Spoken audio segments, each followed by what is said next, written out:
In this video, I want to explore what we can learn from the contemplative tradition. This is characterized by the prayer-filled life. The contemplative tradition is a life of loving attention towards God, as the author Foster writes. Through this tradition, we experience a divine rest that overcomes our alienation. So this is a life of complete intimacy with God through prayer, as well as consecrated time alone in prayer. Jesus gives us this example. He would often withdraw to desolate places to pray, Luke 5:16. You can also see that in other places, such as Mark 1:35. Many times Jesus would get away to be alone with the Father, and he even instructs his disciples to pray in this way, to go into their inner room or into their closet, close the door, and pray to the Father. At the same time, he was also a man of constant communion with God the Father. Take a look at John 5:19. When talking about prayer, oftentimes I hear people say things like, I don't really have a specific prayer time set aside. I just pray as I go. Now, it's very important to be someone who prays without ceasing, who prays as you go. But that is not a cop-out for not spending time alone from God in private prayer time. And Jesus models this life very well of the both and. He's in constant communion with the Father, and at the same time, he gets away to be alone with the Father.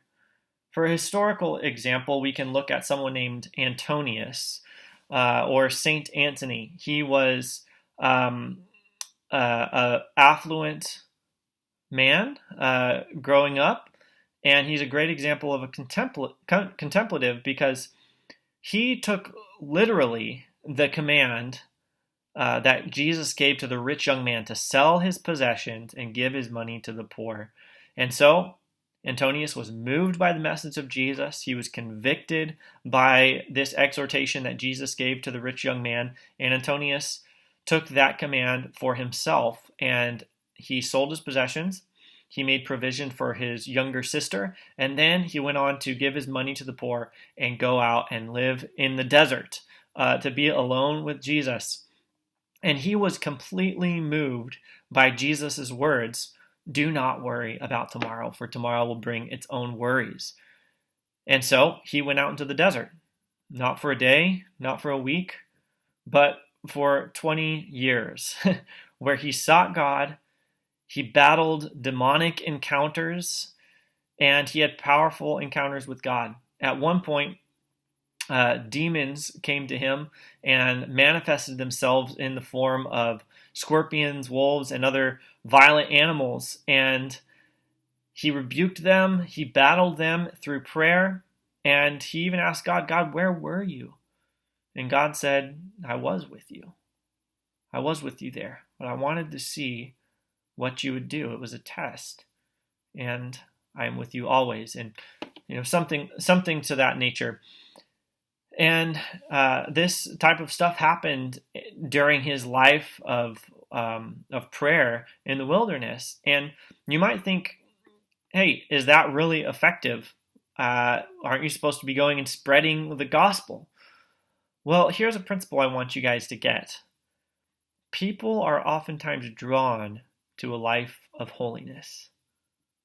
And those men and women who ended up sometimes being monks drew people to themselves somehow by their life. And so people sought after Saint Anthony. And after being in the desert for 20 years, he began a preaching ministry where he would go around, he would proclaim the gospel, people would come to faith, the gospel would be confirmed with miracles, with healings, with exorcisms.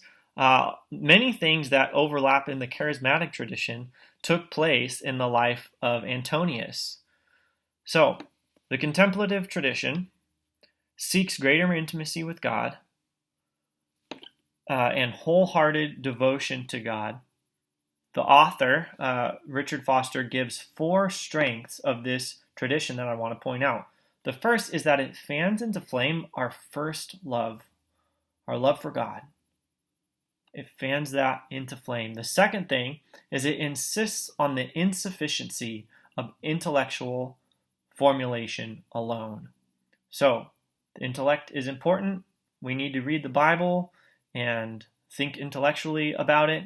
We need to have good theology, but that in itself is not the end. It should point us to love for God and to a greater intimacy with God. Number 3 is the stress upon the centrality of prayer. Oftentimes, we don't say this, but we view prayer as kind of a side dish thing. It's not really the thing, the most effective thing. It's really not the main thing. It's kind of a supplemental thing. And the contemplative tradition really pushes back on that and shows us that prayer actually needs to be central. Intimacy with God needs to be central. And then the fourth strength is the solitariness of our life with God.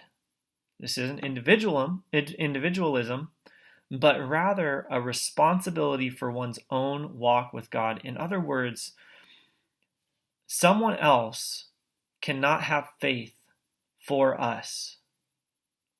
We each personally need to take responsibility to cultivate a deeper relationship with God. And the contemplative tradition really helps us to see that. So there are some possible deviations, there are some possible pitfalls, some perils to watch out for. And once again, I'll give 4 of them. The first is the tendency to separate from ordinary life, kind of to get rid of responsibilities, to leave the ordinary life. And to be fair, maybe someone like Antonius did neglect some responsibilities. I don't know. I'm not going to judge him. Maybe God called him to do that, just like John the Baptist was called to do that. But for the most part, our prayer life is not ever an excuse to ignore the things in ordinary life that God has given us to be responsible for. Second distortion could be consuming asceticism. So asceticism in itself is actually not a bad thing. It simply means training. And a lot of times people have used that word now as kind of a bad thing. It's taken on a bad stigma because it can become consuming and it can be taken to extreme measures that really aren't biblical at all. For example, there were some guys called the pole saints, and although some good came out of it, they would stand upon poles for years. And in other cases, people allowed beetles to eat into their body. That's consuming asceticism, starving oneself, thinking that it's somehow holy to do that for unhealthy periods of time. Staying in an upright position, not allowing yourself to sit down or really sleep well. This is consuming asceticism that has occurred over the years, and let's not fall into that. I don't see a lot of people falling into that, but just a fair warning. And then number 3 is the tendency to devalue intellectual efforts to articulate our faith. That's a pitfall. We don't want to go to that extreme. As I mentioned before, one of the good things about this tradition is that it recognizes that just intellectual belief is not enough. It's more than that. There needs to be a deep intimacy, but it's also important to have good theology, to be able to articulate your faith well, to be able to articulate doctrine well, and to really think about what you believe. That's very important. And then number 4 is the tendency to neglect the necessity of the community of faith. It's important to note that there are very few occasions in which God calls people to leave a community of faith to go into isolation. Like I mentioned before, John the Baptist was an example of it. Possibly Paul when he went into Arabia, although there were probably Arabs there and he was probably preaching there. But some would say he may have been in the wilderness. Jesus was drawn into the wilderness for a short period of time. But the norm that God has expressed in the Bible is for us to live in fellowship with each other, to be a part of a community of faith, to be a part of the body of Christ, to contribute to the body of Christ, and even to not neglect meeting together. So we don't want to fall into that tendency. It is possible to live the heart of the contemplative life, which is a life of prayer and intimacy with God, without falling into those pitfalls. So let's acknowledge what those are, but then not fall into them.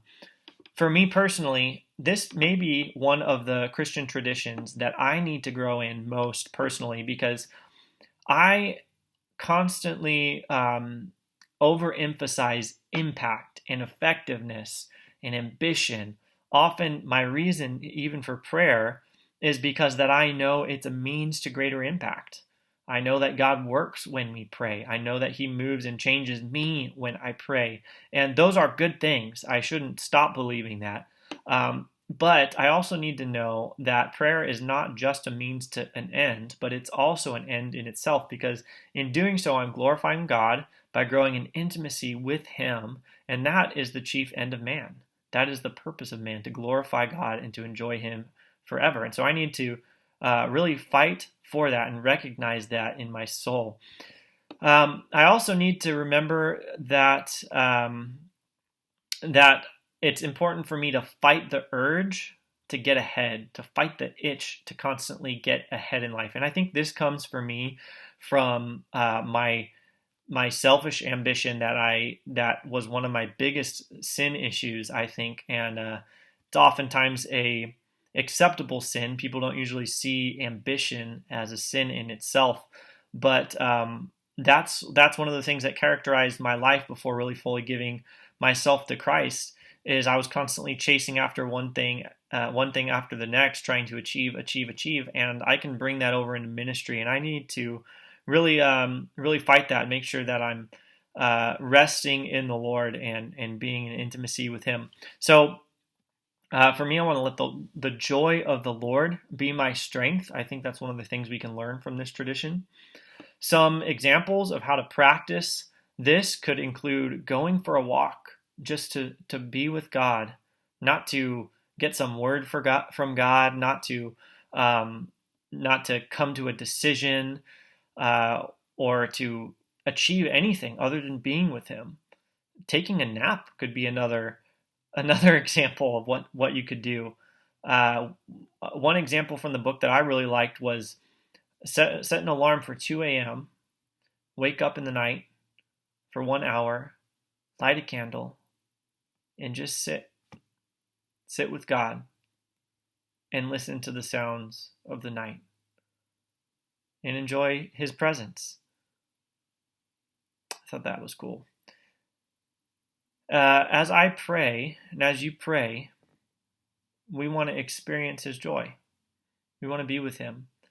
And we should allow ourselves to let that joy overflow in praise, not just through our words, but through song, through dancing, through maybe even speaking in tongues or praying in the Spirit, spontaneous song, or maybe even just silence before him.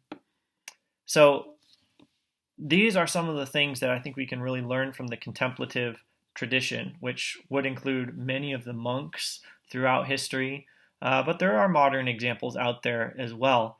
And I hope that you and I can become some of those modern examples of what it means to follow Christ in the contemplative tradition.